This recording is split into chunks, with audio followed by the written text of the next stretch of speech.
Hey, today in our work on fear of flying, we're going to work on changing your relationship with aviation by changing the language that you use.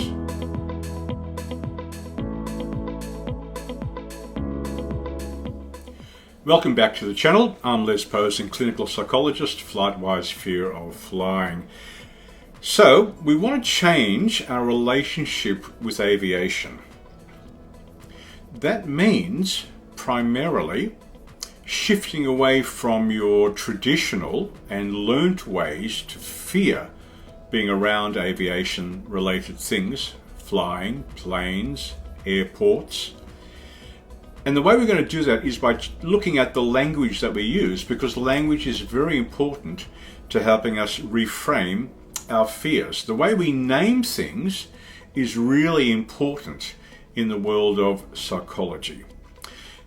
The words we use do shape how we feel and experience things. So let's get started. Firstly, the language we use isn't just a technique for communication between us and another person or a group. It's also an internal form of communication with those parts of our body, in particular our brain, that helps us do things. I'm sure many of you have coached yourself, okay, just hold the golf club like this, move it this way. Maybe you're echoing the voice you've heard of your coach, whether you're playing golf or tennis, something like that. We can coach ourselves by using different language. I need you to identify some of the language that you're using now, which actually serve to trigger your feelings of fear or anxiety. Okay? So for instance, maybe turbulence. As soon as you hear the word turbulence, as soon as maybe even you hear the bing bong sound in the flight deck, and the captain says, "Oh, seatbelts please," already you're going, "Oh my God, here we go." That's the automatic thought. We've got to stop and change to something along the lines of, I need to get myself ready for the bumps that I expect I'll receive soon, that the plane will experience, and I'll experience as an outcome of the plane experiencing a variation in airflow. In other words, the wings are going to have more lift and less lift. The side of the plane will act more like a sail, being pushed this way, then coming back to center, or underneath and back up again. Go and watch my video about the plane being suspended in jelly, so you can kind of get an idea of how the plane moves around in forces. So, what else can there be? Well, what about that thing behind me where you walk onto the plane? I wish I had $1 for every person who said, "Oh, when I walk down the tunnel, that's where things get a bit hairy for me." If you use the word tunnel has been used for decades, millennia, as either places to escape from or places that can trap you. We don't want to use that term to describe that mechanical thing which is known as either an aero bridge or a jetway. One of them is an actual generic term and one's an actual trademark term. I don't know which one it is. You can look it up. So when you say, "Oh, it's when I walk down the jetway that I start to get a little anxious," that's very different than saying to yourself, "Oh, when I walk down that tunnel," because your amygdala, your limbic system, the part that listens to the sounds around you, but also listens for your self-talk, your automatic expressions, and goes into alarm mode unnecessarily. So it's a jetway. It's merely a means to go from, more terminology, landside to airside. So it could be that the ground crew might be asking, where are the pilots? Oh, they've gone airside, they're on board the plane. Or they're landside, they're still in the planning room. Airside, once we pass through security, go down the jetway, we've gone airside. In the gate, in the lounge, we're still landside. Start to use the terms that aviation professionals use. Your modus operandi when it comes to fear will change.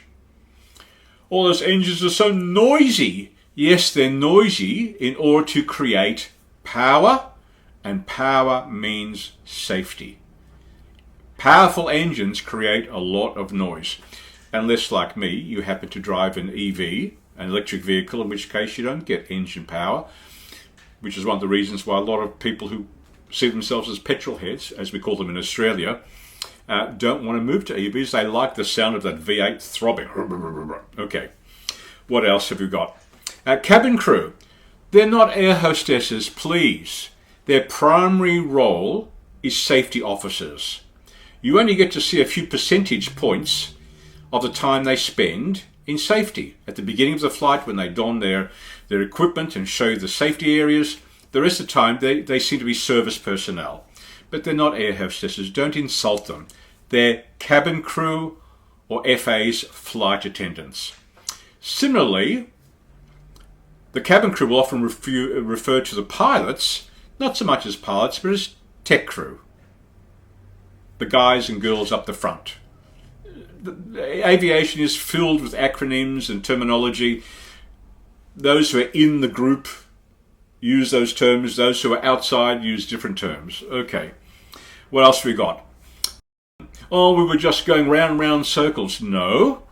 We were in a holding pattern. The airport got really busy on a Friday night.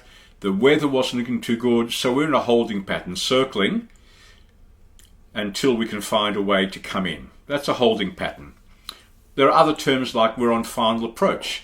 You can hear the flaps have come down, the undercarriage is down, clunk, clunk, clunk, clunk.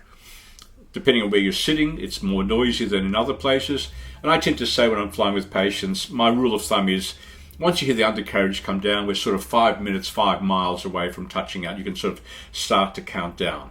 Okay?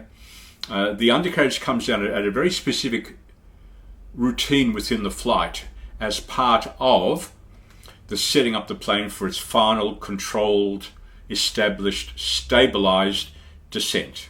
Okay? So it's very important that you start to change your language. Okay? What else? We want to use language that says to us that aviation is predictable and part of a very controlled systems. For instance, pilots don't hope the flight goes well, like you might say to yourself. They plan for every possibility. That's part of the training. Planes don't get into a fight with turbulence. That turbulence is adjusted for. Sometimes the plane will slow down to minimize the bumpiness. Sometimes the power will come on and the plane will climb above a region of bumpiness. Other times it will descend below it, or other times it will go around. If it's say a thunderstorm build up, they'll go around, or if they're two little cells, they'll go between them. That's all plotted for on the radar 20 minutes away from that location where the radar is sensitive. So what I want you to do is now look through your language. What are you using? What have you used in the past to say to yourself, oh, this is just going to be a terrible experience? You want to swap some of your words out for more accurate and scientific words, the words that airline personnel use to describe the experiences. Okay, that will also help you to become curious about aviation. So do go to YouTube and have a look at those videos of pilots preparing for a flight and adjusting the flights. There's going to be a lot of things you don't understand, but what you should be able to pick up on is there's a rhyme and a reason for everything that's happening in a certain way. Okay, that's what pilots are preparing and practicing with.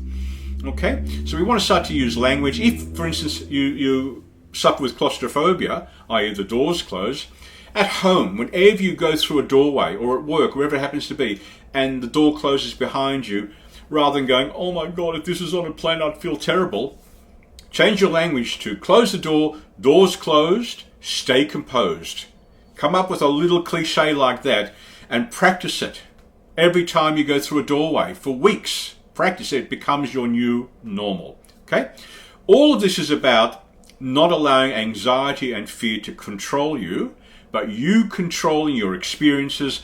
And one of the ways to do that, one of the richest ways to do that, is to alter and adjust your language to be more precise, more accurate, and ultimately more useful. I hope you enjoyed it. I'll be back for more soon. Bye for now.